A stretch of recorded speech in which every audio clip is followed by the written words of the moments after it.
conflito no Vietnã e vai por aí afora. E eu acho sempre oportuno quando pinta alguma coisa que de repente a gente esqueceu no meio dessa história toda, para nos fazer lembrar que o dia a dia continua sendo tão maluco quanto os caras escreveram na ficção científica. E aí eu falo de um livro que eu li esse ano, que foi lançado esse ano inclusive, mas é um livro publicado nos anos 70, que é o Guerra Sem Fim. Que a ideia de você estar combatendo alienígenas lá na Casa do Chapéu, né? Estilo Avatar da vida, né? E você vivendo mais de 300 anos por causa de saltos de viagens, né, espaciais, saltos quânticos, ou entrar em wormholes da vida lá. Mas o problema básico é que você está indo fazer guerra, você não está indo construir nada. Da mesma maneira que nós estamos, se o livro foi escrito e teve dificuldade de ser escrito nos anos 70, porque era um reflexo do que tinha acontecido com os Estados Unidos no Vietnã, ou se você ler esse livro hoje, você pode estar, óbvio, o que está acontecendo com os Estados Unidos no Afeganistão, no Iraque, e o reflexo que isso trouxe para a economia mundial como um todo. Quando você pensa que em 1990 ou 91, quando os Estados Unidos invadiu o Iraque, que os 7 países mais desenvolvidos botaram, cada um deles, algo em torno de $1 bilhão para a máquina americana detonar os caras no Iraque por causa do petróleo, e não saíram mais de lá, né? Se a guerra no Sudeste Asiático, que já foi contada em verso e prosa, em vários livros de ficção científica, em episódios de Jornal das Estrelas e até de Contratempo, né? É um seriado muito divertido, inclusive. Não se aprendeu nenhuma lição e está se repetindo o mesmo erro. Esse é o único problema da raça humana, né? E cada vez que a gente fala de raça humana, erros e tal, me vem à mente o pequeno monólogo, né, do personagem do agente Smith no Matrix, né? Que a raça humana é um câncer, né? Ela vai num lugar, detona aquele lugar, sai dali, vai para outro lugar, como se fosse o Independence Day, né? Os caras vão de planeta em planeta, detonando e detonando, porque estão se lixando por qualquer coisa. E eu acho que esse é o papel importante da ficção. É começar, através de uma fantasia tecnológica, mostrar para as pessoas que se você não tomar jeito na vida, você vai dançar. E, consequentemente, todo mundo em volta, né? E essa coisa também da ficção científica e tecnologia é interessante, que tem um caminho inverso também, ou seja, alguns eventos nossos que nós temos hoje são frutos de histórias de ficção científica. Por exemplo, o próprio celular, todo mundo sabe, evidentemente, né? Quer dizer, o engenheiro que criou aquilo lá, ele queria fazer um telefone igual ao do Kirk, que abrisse, etc. Então, a ideia realmente desse engenheiro era fazer o comunicador do Kirk. Tanto que, quando eles fizeram a marca, eles quiseram chamar de Star Trek, mas não puderam porque a Paramount não deixou, né? Teve o problema de direito autoral, então passou a chamar StarTAC, né? Então, vê que a própria ficção científica pode até inspirar certos momentos, certas tecnologias, ou certos momentos que a gente vive hoje, né? Sabe que eu lembrei disso, porque bom você ter lembrado disso, que todo mundo que eu conheço, né, quando fala sobre... Eu acho que já comentei isso numa outra palestra sobre o dia que me entrevistaram sobre Guerra nas Estrelas, que os caras estão fantasiados e estão indo lá para frente do cinema 6 meses antes do cinema, isso aqui. E eu comentei com o jornalista que me entrevistou na rádio, falando assim, mas pô, Jornal das Estrelas, isso é normal, é fã gosta disso, diferente de fã de futebol, que sai do estádio e mata o outro torcedor e tal, e me cortaram. Eu não sei porquê, não falei nada demais, todo mundo conhece essa história. Agora, eu fiquei assim, satisfeito, porque todo mundo, vocês gostam de escutar som, iPods e essas coisas, é um baratinho, né? Tal do MP3 e tal. O cara que inventou esse débil mental de ser compressão de imagens, de som, era um fã de Jornal das Estrelas e ficou assim, abismado de ver o Data no quarto dele, né? Escutando a música clássica e falando assim, computador, faixa 3. E o computador, faixa 3. E você não conseguia fazer a mesma coisa num computador tradicional. Isso nós estamos falando de 88, 89, quando o Jornal da Nova Geração já estava no ar, já estava angariando votos para outras gerações. E o cara foi lá e desenvolveu o raio do MP3, desenvolveu um aparelho que virou essa febre mundial. Então, isso é meu trunfo, quando falo, chamada de estrela, os caras de orelha apontam, não. Você gosta de som? Pois é, o cara que desenvolveu era um tracker, e por causa de Jornada das Estrelas, você tem seu som. Isso, inclusive, foi a minha briga com a minha filha, né? Ela não, eu tive a infelicidade, confesso, de levar ela para assistir. O primeiro Jornal das Estrelas era o Generations. Então, de lá para cá, né? Agora, eu também levei ela para assistir a edição remasterizada do Guerra nas Estrelas, que ela adora.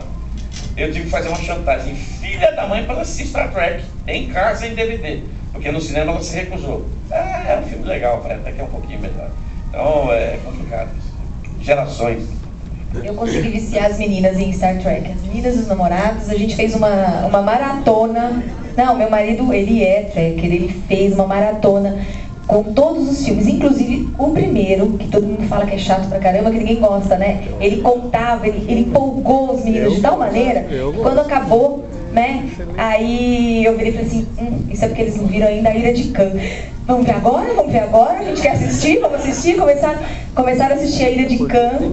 Quando acabou a Ira de Khan, acabou, eram todos trackers, foi maravilhoso, adorei aquilo, todos fanáticos, foi uma maravilha. Nós chegamos até acho que o quinto filme, que tem o Cyborg, tem o Cyborg que é o quinto, não é?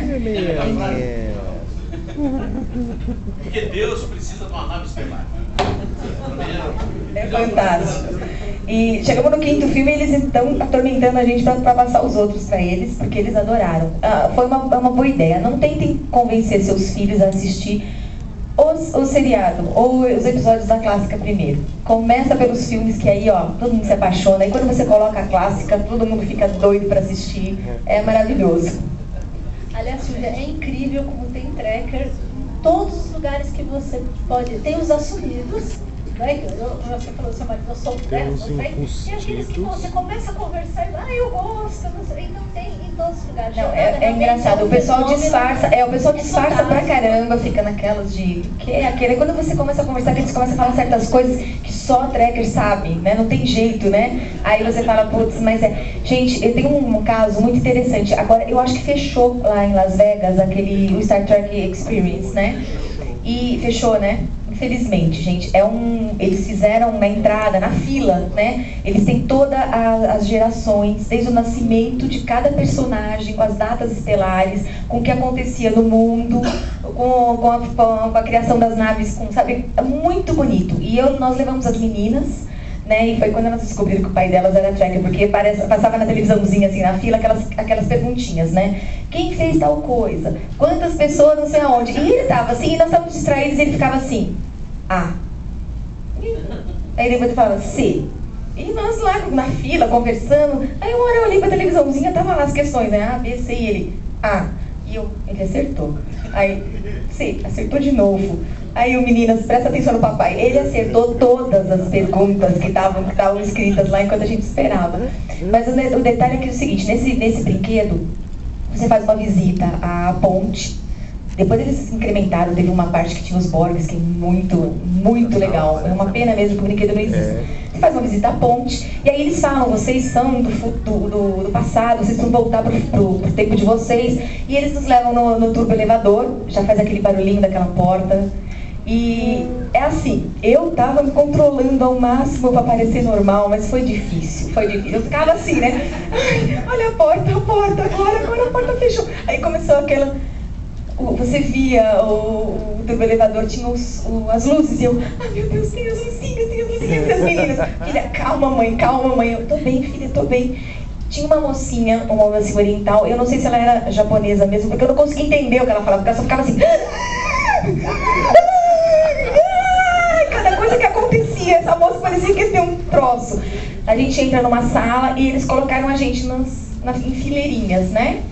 E quando eu olhei as bolinhas no chão, eu falei, ai, é um teletransporte. Eu não acreditei, gente, era um teletransporte. E eles fazem a cena e você tem o som, né, e fica tudo escuro. E quando a luz acende, você tá na sala do teletransporte. Não teve uma pessoa naquela sala que não, sabe, gritava na hora que acende aquela luz. E é impressionante. A japonesinha teve um troço lá, quase que a mocinha... Ela... loucura aquilo. Aí depois eles colocam você no simulador e você sai de lá, não sabe nem onde você tá mais, né? Porque simulador é terrível. Mas, gente, é muito interessante, porque tinha muita gente como eu tentando, né, disfarçar, né? Assim, tudo bem, normal, mas você viu o pessoal fazer assim, né? Sabe aquele, é muito impressionante. E óbvio que a tecnologia que eles usam lá é bem, nossa, é luzes, sons, é do estilo dos brinquedos da Disney que eles têm, né? Então é muito bacana, nossa, mas é impressionante. E o que você acha de gente assim que finge que não liga, mas que é apaixonado? Mas, com certeza, a Jornada nas Estrelas é fantástica, né? Eu acho que se houve, acho que um seriado que teve tamanho impacto a ponto de fazer essa ponte entre ficção e realidade, né? Quantas coisas, sempre falado em todas essas palestras, né? Quantas coisas se tornaram realidade por conta, quantos profissionais, quantas pessoas se inspiraram no Scott. Viraram médicos, viraram astronautas, porque eram coisas... Ou, até hoje, nosso grupo, né, o nosso Lever divulgando cultura e ciência através da ficção, porque a ficção científica é isso mesmo, né? Quem se interessa por jornada se interessa por ciência, quer saber mais sobre física, sobre matemática, sobre tantas outras coisas. Desse novo filme, o que vocês esperam? O que assim vocês, assim, a ideia de vocês, da nova, vamos dizer, do novo grupo de jornada, o lançamento desse novo filme? O lançamento de Star Trek? Exato. O que vocês esperam? Assim, o que a Paramount espera? Vai reinventar a franquia? Olha, reinventar, acredito que não sei. Ela foi repaginada, né? Eu acho que assim, o que aconteceu com o lançamento, a vinda de Star Trek, já foi assim abriu as portas para trazer de volta, enfim, trazer tudo aquilo que a gente lançou. Já visto assim que a série clássica remasterizada é um produto assim fantástico.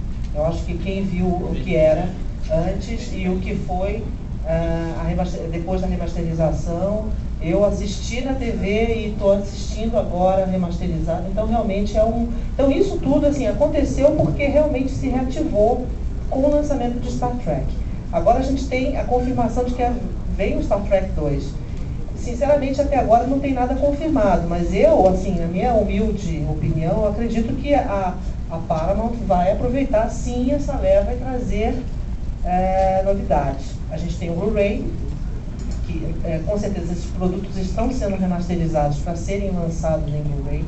Isso é uma realidade, né? O Paulo está aqui, pode confirmar isso. A gente tem o catálogo da Paramount, que não tem nada a ver com as séries, mas assim, tem o catálogo todo que a gente está trazendo, justamente por fazer o lançamento em Blu-ray. E eu acredito que é assim uma consequência, né? Tomara, né, que novas, né, e sempre coisas novas venham, né? E coisas que foram paradas no meio do caminho, que todos perguntam sempre, né? Antes que me perguntem, né? Que é o caso de Voyager e Deep Space Nine, que é a pergunta que eu acho que, assim, eu estou há 4 anos na Paramount, é a pergunta que eu mais respondo. Que a gente lançou quando eu entrei em 2006, a gente lançou ali no segundo semestre de 2006 o primeiro, segundo, terceiro episódio das 2 séries, mas a gente não continuou, né? Mas enfim, não tem nada confirmado, mas quem sabe. Eu acho que o fato de ter lançado Star Trek, ter sido um sucesso, que foi, né, apesar do cinema ter... Né? Mas isso é um outro assunto, fala. Deixa isso aí você fala. Então assim, e trouxe novos fãs nasceram com o filme, né? E isso é muito importante. A gente fez um trabalho muito legal com o lançamento do DVD e do Blu-ray.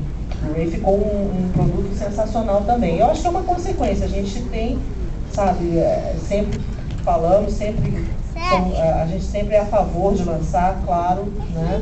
É claro que a gente tem que justificar os nossos números, né? Infelizmente a gente é um negócio, né?